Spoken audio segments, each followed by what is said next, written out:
What's up, ladies and gentlemen? This is Muscle, and this is another Two Line Music Hut's Entertainment Report podcast. And tonight, we have Canada's leading reggae and dancehall DJ, MC, radio personality. We're talking about the man, the Riddim Track master from G98.7. You know who we have in the building? We have Spex Da Boss in the building. What's going on, my brother? Bonjour. Bonjour.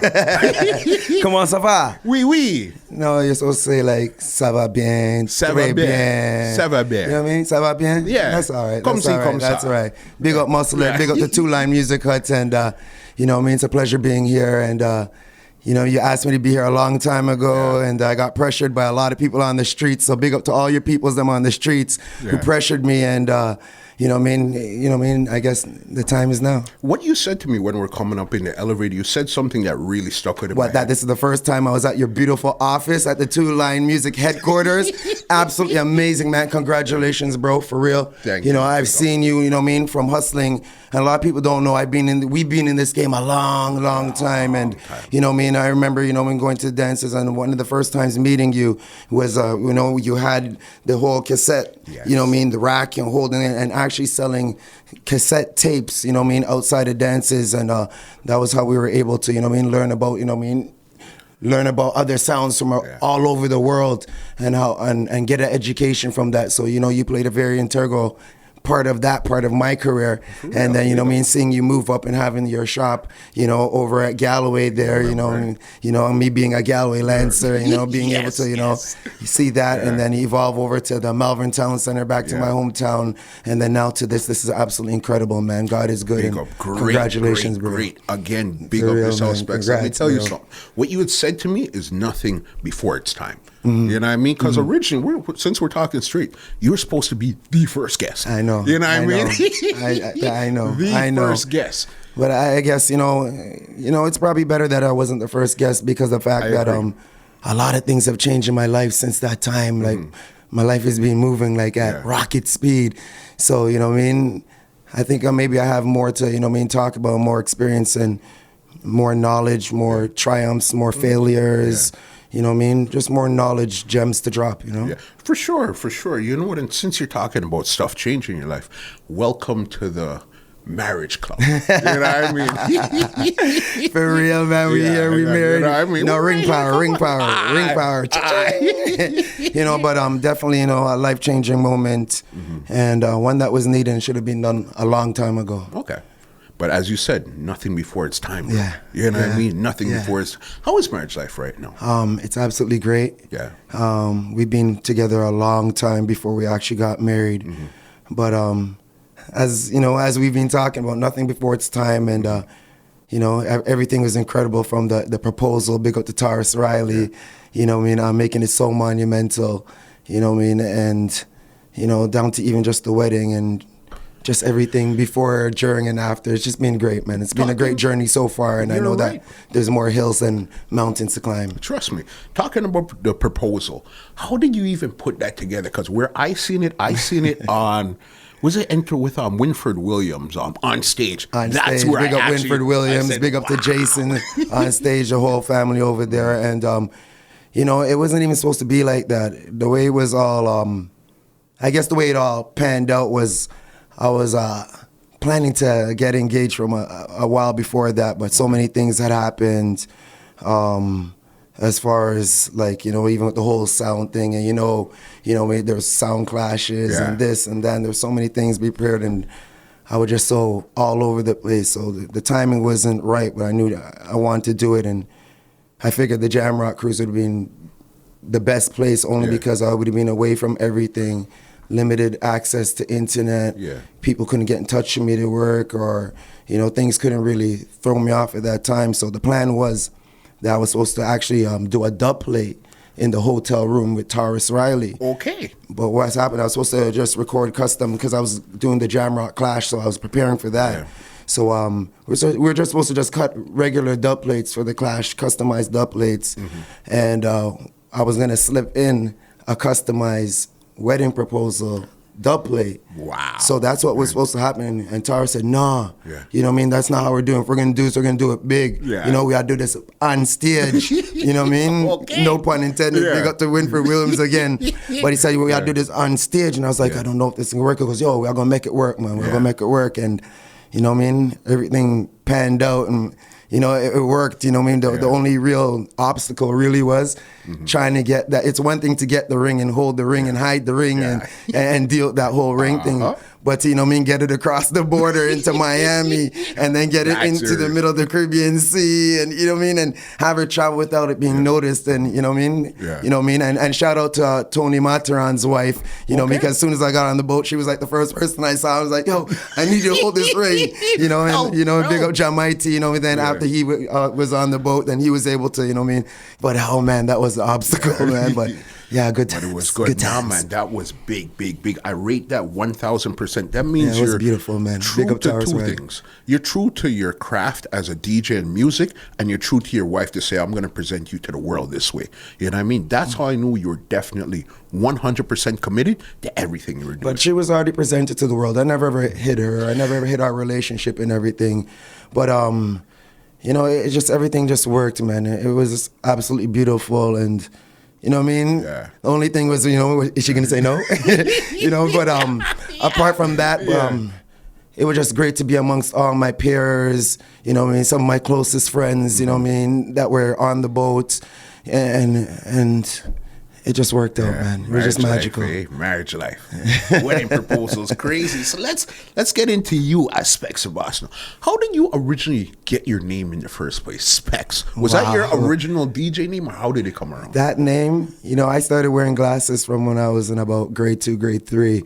And we were playing basketball on the court, and there was this big guy. His name was Fred. I forget his last name. If I ever see him right now, Fred, if I ever see you, I have something for you, man. But I was just thinking, I just got my glasses and all that, so I was still adjusting. So I was playing basketball at Military Trail. Big up to everybody at Military Trail. Wow. And he'd be like, yo, man, come on, Spex. Come on, Goggles. Come on, Paisano. Come on, Four Eyes.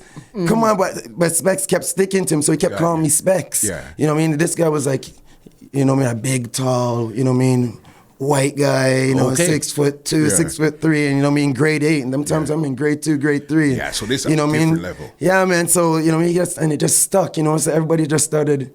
And you know what I mean? Sometimes I don't even remember my own name, my real name. Yeah. You know what so I mean? that's how. So okay. So you had this name long before you entered into your DJ career and stuff. Yeah, I did. Wow. Yeah, just like that. Wow.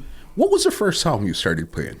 Well, the first sound I started playing was a sound that I started when I was in about grade. Well, I started DJing from about grade 7, grade 8. You know, doing like school dances and stuff like that.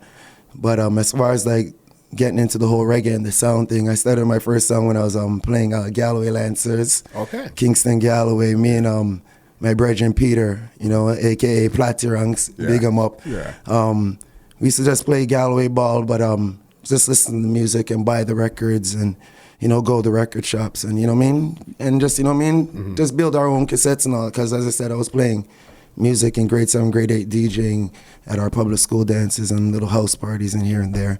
And basically, we just started messing around, and a few, you know, events came up for like the basketball team and all. And we DJ'd it, and we didn't really have a name, so you know, we kicked it off, and the name was Rice and Peace Productions. You know what I mean? You know, big up Rice and Peace Production. Can't bun. You know what I mean? That was the original. Yeah, that was the thing, man. It was just something that we messed around. We just made like some cassettes and all that, you know what I mean? And people, you know what I mean? But the name, you know what I mean? Just something, because we were thinking, you know me, you know what I mean? Originally, I was that person that, you know, lit up the room, you know what I mean? It's very humorous, ran the jokes, and, you know what I mean? I was that kind of person, so, but it just couldn't really last. And, you know, my cousin Everett, you know, Everett, big him up, man. He did so much for my career, same way too. He was had a sound called King Everett Sounds. Yes, I remember. And King Everett Sound basically consisted of like Slingshot and various other members of Turbo. Like that was their little hut where they, he used to practice by his house. He had the turntables, had the records, they had the records. So I was, you know what I mean, amongst them, around them, and, you know what I mean, learning the game from them. Yeah. And he joined our sound as King Everett and helped to mentor us and build us as me and Peter, and we changed the sound name to Paragon. And then that's how Paragon became, that was formed. So that would be my real first sound, which I actually bought dub plates for, you know what I mean? So, Paragon. you know what I mean? I remember as far as the time, sound, Paragon. You had a red, like a tool case. Yeah, man, the Arsenal box, I call it, man. And you see when that box comes out, man, you know, it's this dangerous. But the Arsenal box, big up to Delroy and Leroy Williams, you know what I mean, from Kingston, Galway, Lancers, and West Hill. You know, they were actually... you know, the first people that allowed me to actually, you know, when I didn't have certain records to do certain dances for public school and for high school, that they loaned me records, and they had their own sound and speakers and turntables, so they allowed me to, you know, really, you know what I mean, use their stuff and, you know, try to build my thing and do my thing. Yeah, so yeah. As Paragon. So Arsenal box, wow. Wow. The Arsenal box, yo. Listen, you see when that opened up? I just opened up the other day, yo. When that opened up, yo, it's not no joke thing when that opened up, eh? Yes, man. If you see me walking with the Arsenal box, beware. A dangerous something will come in. Cheers. So originally, were you a part of King Everett, or you just hanging out with King Everett? Well, I used to hang out. I wasn't a part of them, but you know, I just love the music. Yeah. You know what I mean? I love the camaraderie, and I love the way, you know what I mean, they just, you know, we're creative with the music and all that. But as I said, I was doing my thing, you know, before that, but, you know, and not really seeing where it was really going, you know what I mean? Like, I was just doing it, but, you know, these guys, you know, they're doing the thing, practicing it, and not only that, you know what I mean, like, actually DJing, chanting, singing, you know what I mean? Like, so it was like a different energy, different vibe, something that I never really experienced, you know, on the bigger live stage of things. You know what I mean? I was listening to, of course, like Jammies and Jaro and Silver Rock and Crystal and, you know, them kind of sounds there. But to actually see, you know what I mean, how it was actually done, you know, with the reverb on the microphone, you know, how it's mixing down live and, you know what I mean, pulling up the tune and, you know, hearing the needle scratch up on the record, you know what I mean? It was like a different vibe. So, you know what I mean? I just enjoyed just watching it and seeing how it happened, you know? Makes sense. And how did you actually come up with the name Paragon in the first place? And what does that even mean? Or did it even have a meaning? It means excellence. Okay. If I'm correct, excellence. Yeah.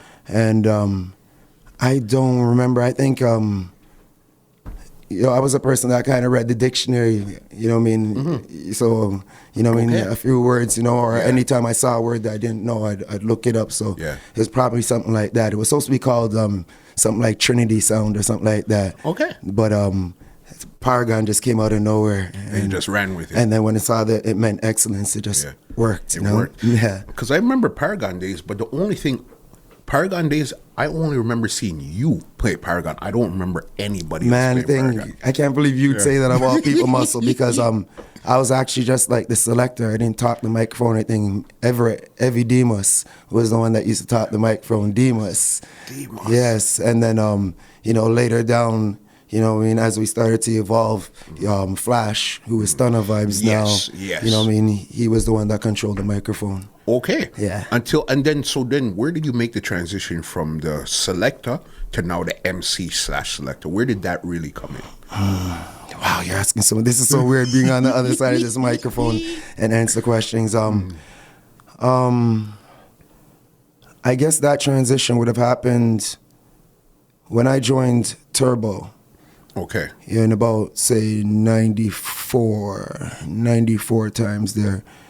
Turbo was hot, you know, even though I was amongst them, because as I said, Everett, you know, my cousin, you know what I mean, from 89, 90, I was like amongst them, so, but I was just always amongst the sound. Like, I remember I used to carry the boxes, them, clean all the records, them, put the songs on the turntable, take them back off, organize them back. Like, the records in the dub boxes used to stay at my house, because I used to organize them throughout that, you know. This is early King Turbo. Yeah, man. I think I took it serious, because I think I saw the only thing that when I first joined it was just the organization and taking care of the assets of them. You know what I mean? I was one that was always, you know what I mean, protective of assets and stuff like that. I believe you. You know what I mean? Technology, you know what I mean? Trying to, you know, get up. So, Yeah, but thing, yeah, man, I used to organize all that stuff, you know, big up to, you know, Slingshot, For Real, Tool, you know, Droopy, Demus, you know what I mean, the whole gang, you know what I mean? But yeah, but back to your question. What was the question again? When did you threw me off, man. when did you switch from just being the that transition, the MC? Yeah, so when I joined onto Turbo, and Turbo thing, you know, it was hot. You know, I mean, there was a lot of double bookings and even triple bookings, and a lot of the clubs and all that I used to play, like from when I used to do like Spectrum and Party Center and little concert halls and stuff like man. You know, man, I'm talking to you like you don't know the thing. Of course, but I guess the people that may not know. But when I made that transition over to there, it was kind of like when I left with Paragon, I wasn't able to bring like Platy with me and Demus them, you know what I mean? So when I got out there, I didn't really have that mic talker to really deal with it like that. So I kind of had to start dealing with it myself and making that transition into, you know, what I am MC now. And select and everything. That's cool. Okay, so then how did the transition go from Paragon to King Turbo? Because what I remember back then, when you go to a dance, it would be like King Turbo, Barry Culture, Stereo Choice, and Paragon. Wow. When Paragon would play, it's almost, you'd swear you're listening to King Turbo minus a King Turbo dub. You guys were so similar in style of playing at that time there. Well, you know, as I said, I used to listen to like mixes, and even when you mention all those dances there, you know what I mean, I was so kind of, I guess, hungry for it, that I used to go to those dances early, and I got to big up Ronnie Culture, you know, heavyweight. Got to big up to Moose Dunn, you know, Barry Culture, Pancho, big up, you know what I mean, Spider, Red Flame, I got to big up, you know, Soul Action, with Linden, you know what I mean, Linden, them, you know, I used to go dance early, and they used to let me practice and warm up on the sound them same way too, you know, and it was kind of different because, as I said, I used to do high school dances. Big up to Barry from TKO, who used to hire me to do high school dances. I used to do like every high school, you know what I mean. But you know what I mean, I used to go to dance them early, and you know what I mean, just learn how to practice. So I used to just watch. For instance, Ronnie Culture used to just amaze me with his mixing, and yeah, man, how we used to hold, you know what I mean, two songs there and just mix them, and you can hear them simultaneously, and you can understand it, but everything was just smooth, you know what I mean, like even somebody like, you know, of course, Slingshot, you know what I mean, the mentor who really, you know what I mean, showed me, you know what I mean, how to, you know, really, you know, do my thing and select and the speed and, you know, the juggling and the transitions and, you know what I mean, just different styles and way of changing format and being able to stop and regather and go again. But you know, I used to go to dance them early and watch these guys and say, you know, one day, you know what I mean, I want to be that one doing that prime time, and you know what I mean. But I used to learn, as I said, I used to, you know what I mean, carry the records them, carry the dub box them, go on the dance, listen them, you know what I mean, have honor sometime with Moose Down. You say, yo, here's my records, go on, juggle. And I used to just play Barry Culture dubs. So one time I was thinking about even going on Barry Culture at one time too. What? Yeah, man, he used to let me play his dubs them, and I didn't know man, Moose Down, man, that, you know what I mean, one of the nicest people, you know what I mean, you'd ever meet. Big up Moose Down, man, for real, man. And you know what I mean, giving me that opportunity, you know what I mean, to actually play this sound and punch in the bass. And a lot of people don't know that bass punch there, you know, and drop in the bass, and you know what I mean, just and learning like all those little things, like, you know, man, muscle, man, this is kind of, you know what I mean, I don't even know if I'm going off topic and all that right now, but, you know what I mean, there were just so many things, you know what I mean, and so many people, you know what I mean, as I said, Ronnie Culture, and, you know, of course, you know, Slingshot, and them times I wasn't on Turbo, so it wasn't, I wasn't auditioning for everybody, I would just learn. I was a little kid, you know what I mean, I was a little kid, you know what I mean, in the game, I was a little kid, you know what I mean, so for these guys to even give me the opportunity when, you know what I mean, when Barry Culture them were turning on the lights and say, all the kids get out the dance, I was like one of those people that was allowed to stay in the dance, you know what I mean? And they used to, you know what I mean, just let me learn, you know, I was sneaking out of my parents' house and stealing their car to go and watch these great giants in the game, you know? You know one. It's almost like, speaking to you, it's like we live the exact same life. Because what you're saying is true. Sneaking out when Barry himself, rest in peace, would say, okay, turn on the light, all kids go upstairs. We were one of the kids that. Yo, you don't even know a thing, and I'm not going to, and kids don't do this. I remember a thing one time I stole my dad's car to go to a Turbo and Barry Culture dance in Malvern. I stole my dad's car, and I came back at the house. Everything was done nice, proper. Got to the garage door, put the garage key in the garage. I think them times I used to live up by Valia, up by by Galloway, by Mance Road there. Okay. And put that thing. So it was a separate garage from the house. So you have to go in the garage and then walk over to the house. So as soon as I opened up the garage door, I see the garage door opening up. All I see is foot, knees, waist. You know what I mean? When that garage door opened up and I saw my dad's face there, holy crow, man. Shout out to Everett. After that, he used to pick me up to go every dance after that, man. For real, man. Wow. Man, crazy. Yeah, man. Let's talk about your early King Turbo days. What year did you say you joined King Turbo? I would say about like 94, 95. Even though I was like, you know what I mean, in my heart, I was always, you know what I mean, Turbo even before I was officially on Turbo, because I said, I used to do play a lot of dances with them, be amongst them, go dances, you know what I mean, brap, same way, you know what I mean. Turbo. This is King Turbo we're talking revolutionary, about. Man. The greatest to ever do it in Canada. Ever. And who was on King Turbo at that time when you joined? Well, the thing, as far as on, it was always, I would say, Slingshot, Metro Don, and then, you'd have like the stamp around him, Sippy Don, and, the Exodus them, and, the Flash them, and, you'd have, a million of them, Suspense, big up, the original Damager, when I deal with manager. There's, I think, man, you're just going it's like cards in my head right now, but there was like a million of us. Yes, when we used to go dance, there was a million of us, and you couldn't talk to us, you know what I mean? We're in there, you know what I mean? And do you remember what was some of your early Demas, Evie Demas, sorry, of course. But what were my early Some of your early events that you actually got to play on King Turbo? Well, as I said, I used to, maybe some of the high school dances them that they couldn't do, or, a couple opportunities here and there. But I would say my real one, as far as like basement dances, I used to do all the time, but as far as the real one, I would say would be probably the Black Reaction Clash. That was your first?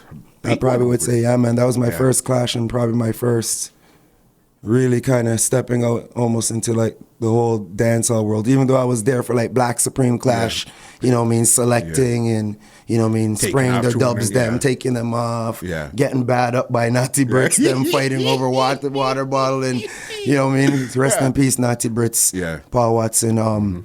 But as far as I say, my real first one was probably that Reaction Clash. The Reaction Clash. Yeah. Okay, walk us through that one, because I remember that one there in particular, you almost got thrown into the spotlight, because at that time... No, it's not say I got thrown into the spotlight. I had a responsibility. Yeah. You know what I mean? As I said, one thing with Turbo, with the song King Turbo, it was revolutionary. It was magical. It was something that was never done before. You know what I mean? When I saw Turbo, I didn't just see a sound. Yeah. You know what I mean? I saw a building with a big King Turbo sign on it, with people being employed, and, it was just something different. It was just a movement.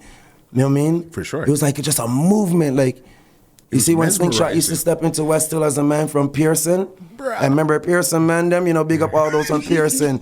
But I think we had a rivalry from basketball and all that, you know what I mean? Like, even though we all played at Galloway together, but when it came to the individual high schools, because remember, I came up in a whole different thing, so my thing was kind of different to how I even move now, is why, maybe I don't play the hardcore dancehall things and the this and the that and the next and the other, but I came up playing basketball, loving the music, going through the school thing, and, So, when those guys used to, when Slingshot used to come to our school, it's like Jesus came to the school.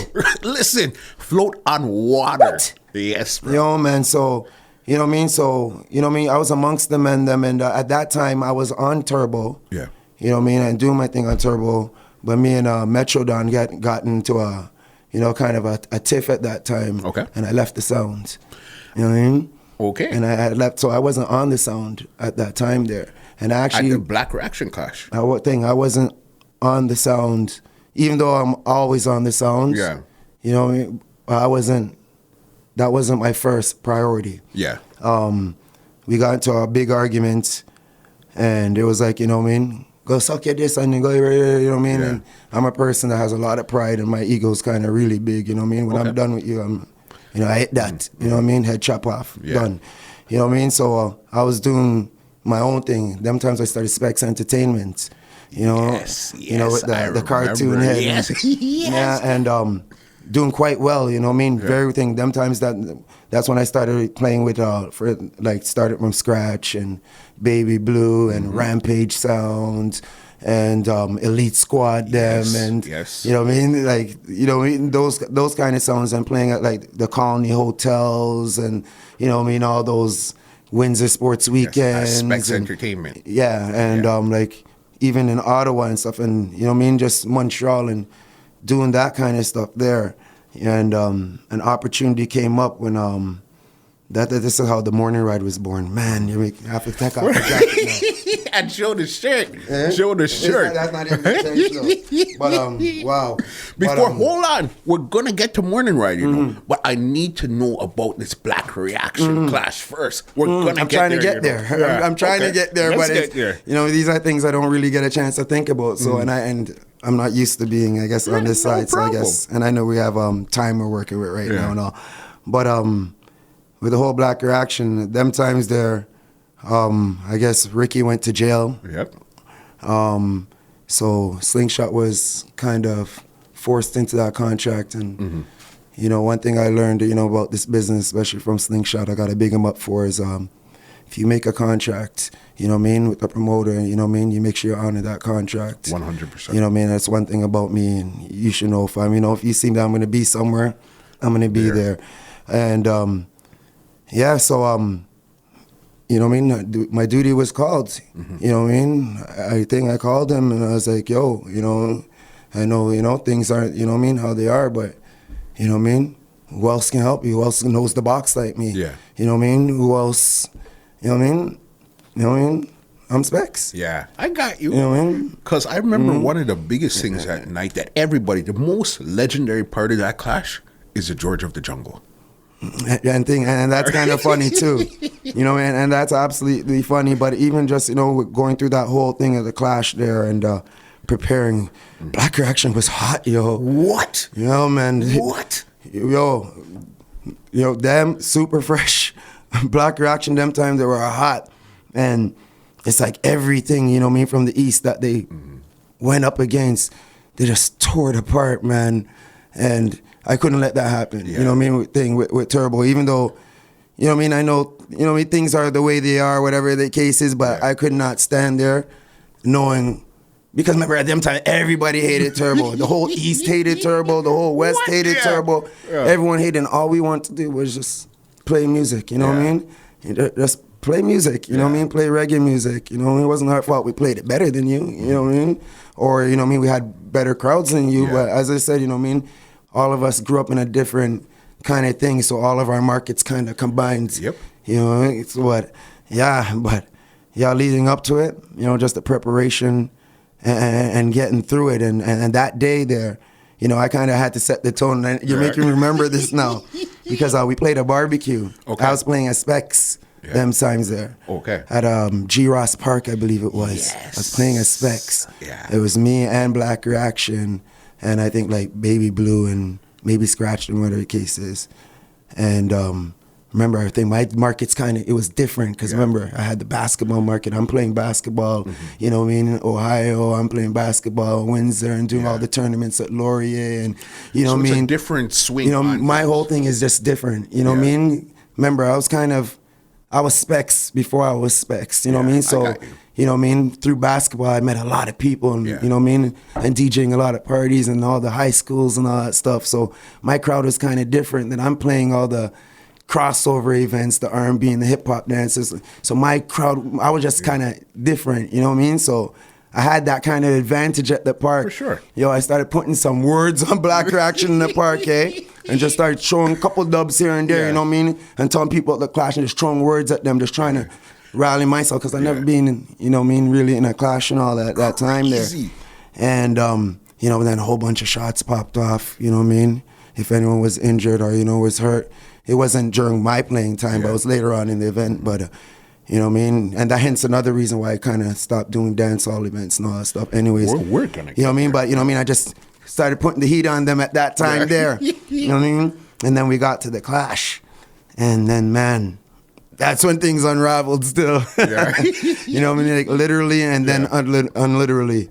You know, but to that clash with the Georgia the Jungle thing, this funny story about the Georgia Jungle I want to get to you is, you see the night before the clash, it was just weird because I was kind of, you know, fretting and worried because, you know, it was Black Reaction, you know, big up to Black, Super K, K9, you know, not to Brits, Paul Watson, rest in peace. It was like the night before the clash, and I'm a person that's always studying, and I was just going through the records and making sure everything's organized. And, you know, just finished meeting up with Slingshot, you know, I mean, we used to, you know, be in his garage till like 4 or 5 in the morning, Crazy. You know, going through, you know, I mean, songs and all that. And I just happened to go home and, you know, just eating a snack, I guess, before going to bed and, you know, getting ready for the war night and all that. And on the TV was George of the Jungle. Just like that. Yeah. Just like that. And the reason why it caught me, and I don't know if I ever told Blacks this still, and it might upset him still, you know what I mean? My middle name is George. You know what I mean? Yeah. Big up to my father still. Yeah. It came on, and then I put it together. I said, yo, Black Reaction, they're from Jungle. Yeah. You know what I mean? If I can just label him as George and make it stick somehow. Yeah. So there was even a point like thing when I was on the microphone and I'm saying, yo, George Blacks, George Blacks.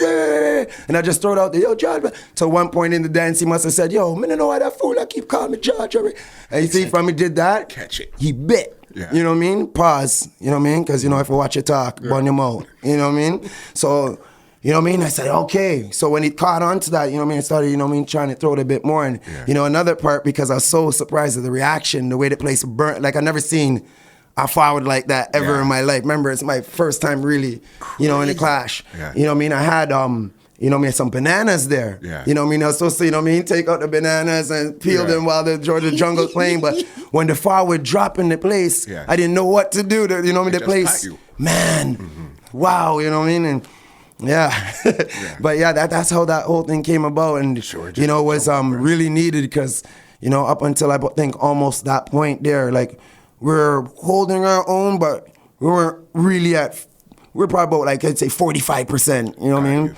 The reaction was just swinging neutral after neutral and we were built on, you know what I mean? We got to get the foundation first. Got to get the foundation first. You know what I mean? And them times, you know what I mean? It was you know what I mean? We understood we had to just get the foundation because a lot of the artists were, you know what I mean, aging, the voices were aging, and you know what I mean, and the game was just changing, and we grew up in a different time than Reaction kind of grew up in the sound game. So you know what I mean, we learned to kind of honor those artists them first. That was crazy. And take that route there. But the fact that I had no idea, Spex, that was basically your first big clash. I had no idea. Yeah, that was my first clash. Yeah. Wow, that was big, and that was my first know that clash. You have something. Like, don't get me legendary. wrong. Like, I'm talking that thing as far as like clash. Like, there's times like when, for instance, I'd have to fend for the sound, and you know what I mean, when Andrew and Ricky were gone away somewhere, and I'd be playing the sound, and some sounds would try test me, and I'd have to like, you know, give them a 1-2. Yeah, man, and defend myself. But as far as like a clash event where people are paying to go and see this event. Versus and at that time there, of course, they want to see what they want to see and who they want to see. But at the end of the day, they just care to see two sounds clashing, you know what I mean? Crazy. It's not something that you could have forfeit. Yeah. Crazy. Yeah. You brought up something, we're going to get back to this turbo, but you brought up something I want to talk about, is your radio career. All right? What was the first actual stint in radio, and what actually made you get involved in radio? How did it pique your interest to say, you know what, I could take this from a party thing to now a radio thing where I get even so much more listeners? Wow.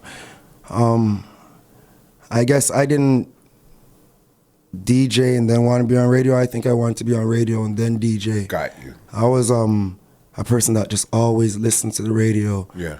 You know, I was listening to CFTR 680 before it was 680 News. Yep. You know, and I was listening. That was the only time we'd be able to hear like a Michael Jackson or a Prince, or you know, if you're lucky, maybe a Red Wine. Or, you know what I mean? Or I mean, whether it be even like a Madonna, or, you know what I mean? Anything that sounded kind of urbanish to us, because there was no real blackness on radio at all. And then, you know, the odd time then I'd be able to listen to Junior Chung, who I always used to listen to. Okay. And what's the next one? Dave Kingston. Yes. You know what I mean? To get my reggae fix. And then, of course, you know what I mean, for the hip-hop, R&B and all that, like Dave's Dance Hits and Dance music, Power Move Show when Ron Nelson used to do it. But the thing, I always wanted to be on that radio. I was always that person that used to practice voices and try to emulate the radio. I always wanted to do radio. That's something I always wanted to do. I just didn't know it would happen that way, and I took an unconventional way to get to radio. Okay. You know what I mean, to where it is now for me. So walk us through that. How did you actually get into radio in the first place? Well, as I said, at that time there, me and Metro Don had gotten into a big argument, and I had left the sound and didn't really want to do anything. So I was doing a lot of different DJing stuff, you know what I mean, all over the place, and just doing my thing, trying to find my way. Yeah. You know what I mean? Just house parties, you know what I mean, the odd pass-throughs at, you know what I mean, TKO events, you know what I mean, building myself like with the Barry Cultures and them, but not really wanting to sign with anyone. I could have signed with a lot of sounds wanted me at the time, you know what I mean, in that realm at that time. And Blue, rest in peace.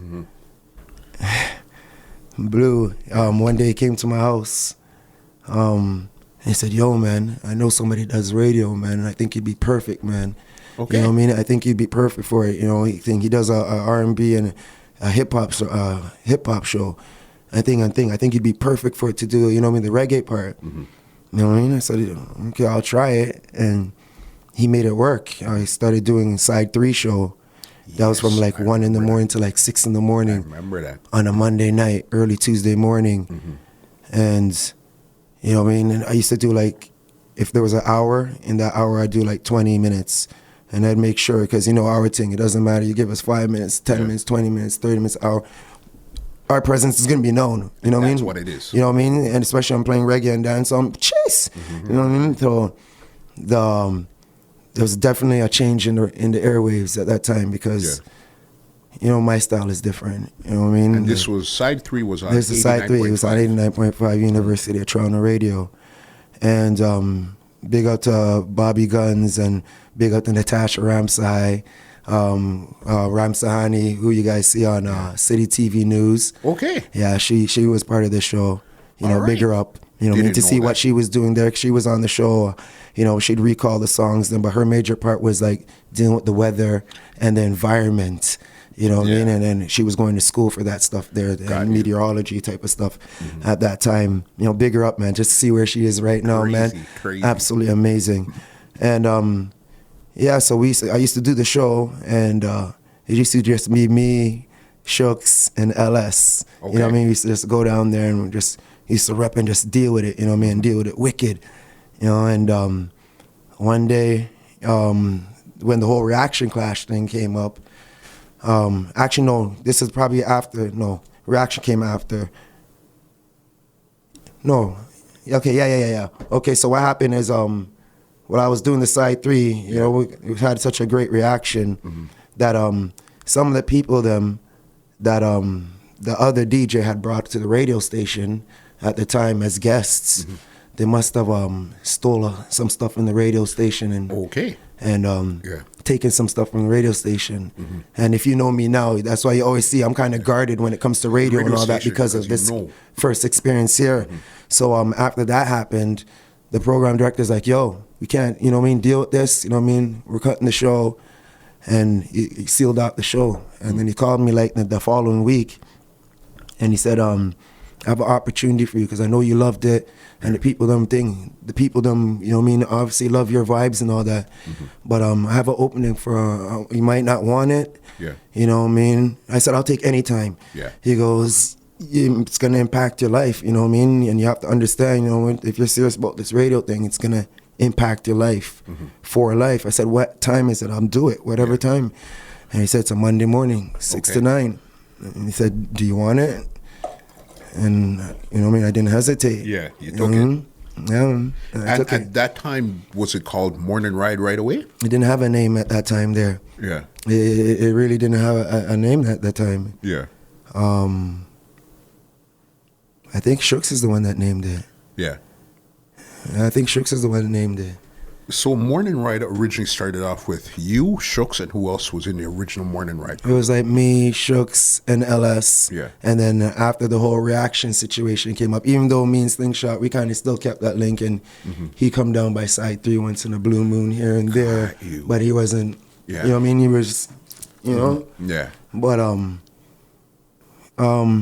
yeah, me, Shooks, LS, and then after the whole reaction thing, when that thing patched with me and Slingshot and everything was like, yo, come down to the station. I got something going on. Yeah, here. Come, let's do this. You know what I mean? Because, I mean, and one thing about me, everyone might think I joined Turbo and I didn't have anything to offer. I had the world to offer. You know what I mean? I came there, you know what I mean? You know what I mean? Aspects, you know what I mean? With crowd, with vibes, you know, with knowledge, research, technology. So, you know what I mean? Element. So it was only right for me to, you know what I mean, come back and, you know what I mean? They kind of, they solidified me and, you know what I mean, gave me that extra drive and punch. So, and, you know, my Slingshot was, you know what I mean, the mentor to me as far as that person that I saw that can do this and playing reggae and dancehall music. Yeah. You know what I mean? Okay. So it was only right for me to say, yo, come in, we got something going on here. So then it was you, LS, Shooks, and then you brought in Shot, and then I know the team really started to grow. Because I'll tell you something with even Morning Ride, where we have like a crazy connection. Remember, I was the one that... I'm mad at you now. Yo, but you know what, Musclehead, and as I said, everything is a learning experience, and I kind of know where you're going to go with this. Yeah. I kind of know where I'm thinking. I kind of know where you're gonna go with this, and correct me if I'm wrong. Yeah. But you know what I mean. That's why even up to now, in these times here, I don't do interviews without approval through management and stuff like that, because I didn't understand that airwaves are a very, very expensive thing. Yeah. You know what I mean. Everything that you say, everything that you do is endorsed, full endorsed, and you know what I mean. Everything has a cost. Yeah. You know what I mean? I didn't know that. And them times there, none of us knew it. because, you know what I mean, we were blood and we were family and all that. You had came down to do an interview that time there. It was you and I think, don't tell me, wow, 100 miles? 100 miles. It was 100 miles. 100 miles. I came and thinking we were doing an interview with and all that. And I think after we did the interview, I got reprimanded, got suspended for 5 weeks. I remember. You know what I mean? And that showed me, you know what I mean, how that was the thing. And the reason why I said you taught me a lesson, because it showed me, you know, no matter how great you do for a company, organization, or, you know, anytime they can, you know what I mean, cut you and take advantage of that and everything. And at that time, you know, Morning Ride was hot. You know what I mean? It was the hottest and the modest thing. Like, we had people from Howard Stern listening to our show while they're producing. Morning Ride we changed the game of radio and the land. I mean, I don't care when nobody wants a hot Guinness, cold Guinness. We changed the game, because it was like nobody ever seen, you know, what we were bringing. And we're playing reggae and dancehall music that you can't get on the radio. And we're mixing it and scratching and with sound effects. All the things. Wayne Wonder, they're performing live, hosting the show, Shinehead, you know, whoever was, you know what I mean, and using those connections and links, you know what I mean, and then really having the community interacting on the phone lines, and you know what I mean, and then beep beep, you know what I mean, okay bye, and hanging up. That's where I got the okay bye from. You know, and you know what I mean, it just, you know what I mean, it was just, there's nothing like it, man. And it did impact my life, because I wasn't able to really get a full-time job for, you know what I mean, until basically G came along. You know what I mean? Until, you know what I mean? We're getting there. Yeah, man. Like, I wasn't able to, because it really impacted my life, and it impacted my life on a Monday morning, you know, first thing, DJing on a Sunday, a Saturday, Friday. Them times I was doing it Thursday, you know, playing on 5, 6, 7 times a week. You know what I mean? Double booking them times there. You know, them times, like playing here in this part of the city, then going to here, playing in the club, then going to dance hall. You know what I mean? my life thing, I couldn't even get it. You know what I mean? I couldn't even hold down a job because of morning ride. Were crazy because I remember that's where you and Shooks really came up with that's where you guys came up with your on-air personalities. And then you guys were there. How long were you guys on morning ride for? I would say that was from about 95 to about 2000, 2001 till Flow came around. Till Flow. Okay, that's what I was going to say. So then you guys were on morning ride, and then you and Shooks left as the radio personalities and went to Flow at that time there. Wow. I wouldn't say left. It was just really hard for me personally. As I said, you know what I mean? A lot of people don't really understand. I was kind of like not to say a one-man army, but at the end of the day, I'm kind of the nucleus for my thing, you know what I mean? So I'm the one that has to be DJing and exerting energy and buying the records and, you know, getting the knowledge of what's new and, you know what I mean, cutting dub plates and this and that. So my time was kind of really, you know, hard. So I didn't really leave the morning ride. I just, you know what I mean? I just kind of, I guess maybe not say phased out, but I just got really busy, you know what I mean? And then on top of it, I wasn't able to, as I said, it's just like me, for instance, if you see I'm on a flyer and I'm promoting here, you're not going to see me playing somewhere else or at this time here because I didn't want that, what's the word I'm looking for? Confusion or anything? Not confusion, but I didn't want that conflict of, you know what I mean, between the two stations, them, you know what I mean, because I was signed to a different entity and being paid from someone, so I wasn't able to go and do, like, for instance, this might even be a conflict for me, like, that's why you don't see me go on other radio stations and all that, because I can't go into competition with myself, basically. For sure. You know what I mean? I can't, basically I can't go into competition with myself, you know what I mean? And I was signed where I couldn't, you know what I mean, really be on other radio stations DJing. How did that opportunity even come up in the first place where they said, okay, here, was Flow already rolling or that was something that was brand new and then they called you up and said, hey, let's go? I guess it's kind of funny again, too. Man, Musclehead, man. Because at that time, I think, you know what I mean, as far as even just morning ride, like we were destroying University of Toronto, like destroying it. Like anything, we used to have a thing called corporate takeover. You know what I mean, Shooks. It didn't matter. Anytime someone didn't show up for their show, corporate takeover, boom, we're on the air. You know what I mean? And we just take over that person's show and just take over their show and you know what I mean, just mash up the airways. And then there was a time when we kept getting corporate takeover from us. And what was it called? Wow Wednesdays. Wow Wednesdays. And we used to go down because we used to intern at the radio ship. That's what I'm saying. My journey's kind of different. You know what I mean? As much as we were there, we loved it so much. We used to, like, there was times when we'd be doing like 12-hour marathons on the radio and stuff. And you know what I mean? Like we just loved it. So when we got an internship, we got a program, shout out to the Canadian government, where if we found, you know, something that we wanted to do, that the government would pay half of that salary, half of that that wage. So we went since we were down at University of Toronto, they needed all this help and all that. We were able to convince them, give us a job here. It's not going to cost you as much as you think it's going to. We're going to get the government. Shout out to Janet Millington too. She was the one that, you know what I mean, brought that opportunity to us. And so what happened was, you know, University of Toronto would pay half and the Canadian government paid half. And they were able to facilitate us being able to learn the underground of radio, you know what I mean? Whether it be, you know, them time commercials will run off of 8-track cassettes and stuff. You know what I mean? Learning how to erase them, you know, learning commercial production, program directing, you know what I mean? Even sales and just learning, you know what I mean? A lot of the nucleus of radio through University of Toronto. So you got paid to learn how radio ran from a college standpoint. And I wasn't even a student there, and trust me, we ran that university.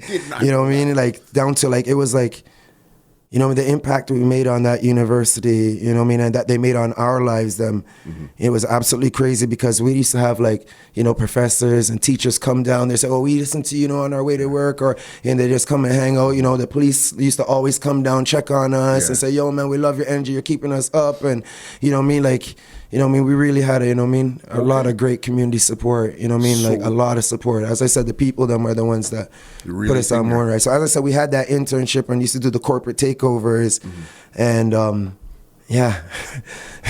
So how did the opportunity come up to go from now college to big time flow? I think in that time there was kind of a buffer where we started doing toocoolforradio.com. Okay. Internet. Yeah. It was an internet station, and you know, we did a show called Snakey's Corner at that time there.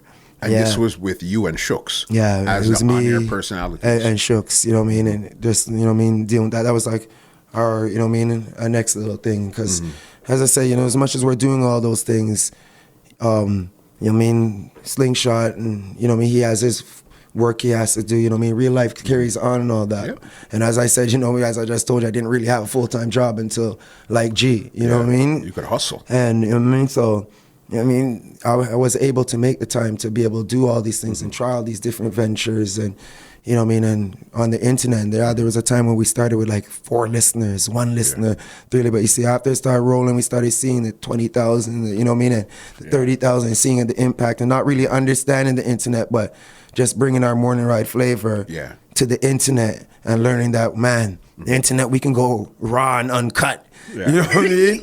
And you know what I mean? We went raw and uncut, you know what I mean? And Snakey's Corner. And you know what I mean? And we used to bring like a lot of artists over there too, and they didn't even understand or know what the internet was. Like Barnes and Levy be like, them can't hear me. You know, them can't, you know, Bushman, you know what I mean? Like, man, the thing. It was just a different type of venture. Yeah, man. Snakey's Corner. And then I guess from that, big up to, you know what I mean, Headley Jones, and big up to Claude Fearon. Yeah, Claude Fearon, and you know, everyone over there, Too Cool for Radio, which evolved into illnoise.com because of the impact. And that's where I met Mark Strong too. And DJ X used to do a show on there too. Babe Blue used to do a show on there too. And you know, because the impact that Snakey's Corner had, and because remember we were able to promote it on Monoride, so we had the other platform to promote our next platform. Remember tonight, check us out on Snakey's Corner. You know, Monday Monoride, then we'll go up on Snakey's Corner. You know what I mean? So we were able to bring our traffic up there. You know what I mean? And make that impact, and then that was how illnoise.com, the urban division of Too Cool for Radio, was born. And you know what I mean? We were just making that noise, and I met Farley Flex. I think it was at the Too Cool Studios, or he came down to Morning Ride, either one of the two. And he said, yo, man. And I think people were telling me he was looking for me. I never really had the link to Farley Flex like that. I knew who he was, respected what he did, and I just knew that, you know what I mean, Farley Flex, them name the big, you know what I mean? Just the name alone, big. Farley Flex. And Maestro's manager and those stuff. He was looking for me, and he found me, and I think he came to my house to come and meet me. And he just told me, yo, man, you know, there's a new urban station coming up. You know what I mean? I think you'd be a good fit for it. But I didn't have the job, He says, you know, I think you should put together a demo and stuff, and, you know, and get it. I was the last person hired at Flow, as a matter of fact. The very last person. Okay. You know, and you know, I should have been the first, I think. But anyways. But, yeah, and he made me put the demo. And he said, I'll help you, you know what I mean? Do what you got to do. And them times he was the music director, and he used to be putting I remember, I'm coming from University of Toronto, and as I said, it doesn't matter if I'm getting paid or I'm doing it for free. You know what I mean? This is what I want to do. I'm doing radio one way or another. So he used to be putting music in the system, and I always be trying to call him and say, yo, what's going on? Yo, man, I'm busy doing work, you know what I mean? You know, man, I can't talk right now, whatever. And I was like, yo, I can help you, know, man, whatever you need, you know, man, I'll come and help you. You know what I mean? So what ended up happening is, all right, let me see. You know what I mean? So he'd be going to the station like 5 in the morning, all that. He goes, I'm going to pick you up at your house at 5 something in the morning. And Farley used to come pick me up at my house in the morning. Sometimes I'll come from like Sunday Night Raw or something like that. You know what I mean? Like some club and thing. And, you know, then doing Morning Ride and all these things. And like my timetable was just messed up at them times because I said I'm hustling. I'm trying to find my way. And he used to pick me up at my house and bring me to the station and teach me how to input it into the system. Because the system there's different from a community system, because the community, we're doing everything live. What you heard was live. You know, if a record jumped, if it was live. You know what I mean? If, you know, everything was just live. It didn't matter if a record was scratchy or, you know, if we made a mistake on it, it was just all live. That's why I guess I'm so good at being live on the radio, because my show is live to this day. I don't pre-record unless I'm like have to be out of the country. Hence why I don't really go out of the country much. But he used to pick me up and he used to, you know, give me the opportunity to just learn the system, and you know what I mean. But I didn't have a job there. Still had to go through the thing and hand my resume in and this do my was demo. Before you got the job. Man. So even to the point where one day I was in there, you know what I mean, put music in the system, and Denim Jolly walked in there and he saw me. He's like, "Who are you?" And you have to understand, Denim Jolly, you know what I mean? You know, big up to Denim Jolly, you know what I mean, for giving me that first opportunity on commercial radio. And then he was like, "Who are you?" And I was like, "Oh, I'm Spex. I'm here with Farley Flex. I'm here helping and putting things." You know, them times there, that's another reason why I think I don't really let people into stations and all that same way too, because it's an investment. And a lot of people don't understand. It's not like a community radio station. We can let people like Muscled and 100 Miles come and do an interview. You know what I mean? You know what I mean? You have to go through security measures and sign in and get approvals and stuff like that. You know what I mean? Denim and Charlie said, "All right, you know what I mean? All right, no shake, I put my hand out," and I think he left my hand standing there to the point I had to like high five myself or something like that. Went straight to Farley and said, "Yo, I want him out of here," basically. You know what I mean? Because I didn't go through protocol, and I think Farley must have begged for my life in there. And I said, "No, this guy, you know what I mean? He's helping and all that, you know." And you know what I mean? I think I had to leave, but Farley come back like 15, 20 minutes, say, "Yo, man, come, man, I got you cleared," and you know what I mean? And I just, you know what I mean, helped out and all that, and you know what I mean? And I didn't even have a job up to them times there, and I'm helping build the catalog and all that. And what year did you actually officially join Flow? It was I was the first reggae show on there. I was thinking the reggae show didn't launch till I think about 2 or 3 weeks after. And that's why I think even up to when it was launched, I don't even think I was at the launch party because I wasn't even hired up until that day, if I'm correct. So they create I think Shooks was the first person that was even hired there. Because he had done more like the promotions department and the street team stuff and driving the vehicle and the marketing and stuff like that. So what was the name? Did they actually have a name that time for the show, or they just knew that they wanted to have a reggae show in this slot here? As I was saying, so I didn't even have a show, even to the point where, you know what I mean, big up Ron Nelson, but I have to burn a fire on him on this one because this one hurt me and I didn't. Even to the point, I remember one time I was listening to Ron's show and the station was launched. And them times I didn't even know if I had a show on there. And Ron went on his show and he blasted Flow and, you know what I mean? And said, "Yo, so you guys gave Spex a show and, you know what I mean? I did this for so long." And man, tore me up on the radio. Them times I didn't even have a show on the thing. I didn't even have a show. You know what I mean? And man, and that one, oh man, it must have, that podcast, But, I didn't have a show. I wasn't even hired with them. And it wasn't until I think like maybe like a week and a half, 2 weeks before it actually launched, I think, that I got the show on there. When you actually got it. If I'm correct. And how did you actually come up with the name Riddim Track at that? Or was it even called Riddim Track from Jump? It was called Riddim Track from Jump.